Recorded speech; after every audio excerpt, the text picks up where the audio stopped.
એક મંકોડે મીટિંગ બોલાવી. હવે સરનામું આપ્યું તું સાકરની બરણી, તે આખી એ નાત એમાં આવી. ધાર્યા કરતા તો ઘણી વધી ગઈ ભીડ ને ઉપરથી પાર્કિંગનું દુઃખ. મીટિંગમાં ચર્ચાનો વિષય પણ કેવો કે કઈ રીતે મેળવવું સુખ.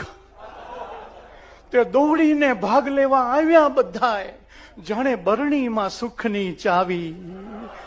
એક મંકોડે મીટિંગ બોલાવી ને સાકરના એક મોટા ગાંગડાની ટોચ ઉપર રાખ્યું તું મીટિંગનું સ્ટેજ. રમેશભાઈ,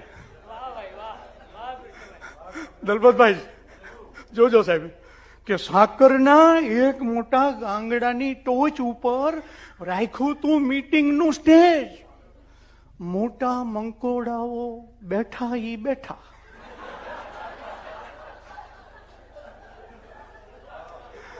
આ મોટા મંકોડાઓ બેઠા ઈ બેઠા કે અહીંયાથી ખસીએ ના સહેજ. ને આ સંચાલક ભાઈ કહે, મહેરબાની રાખીને હમણાં આ સાકર ના ખાવી. એક મંકોડે મીટિંગ બોલાવી ને બીજે દી છાપામાં ફોટા આવી ગયા ને નીચે છાપ્યો તો અહેવાલ. મિસ્ટર મંકોડાનું કહેવું હતું કે હું તો બધાનો રાખું છું ખ્યાલ.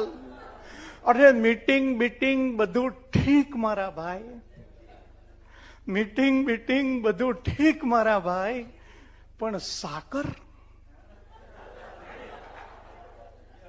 આ સાકર, અરે સાકર બધાને બહુ ભાવી.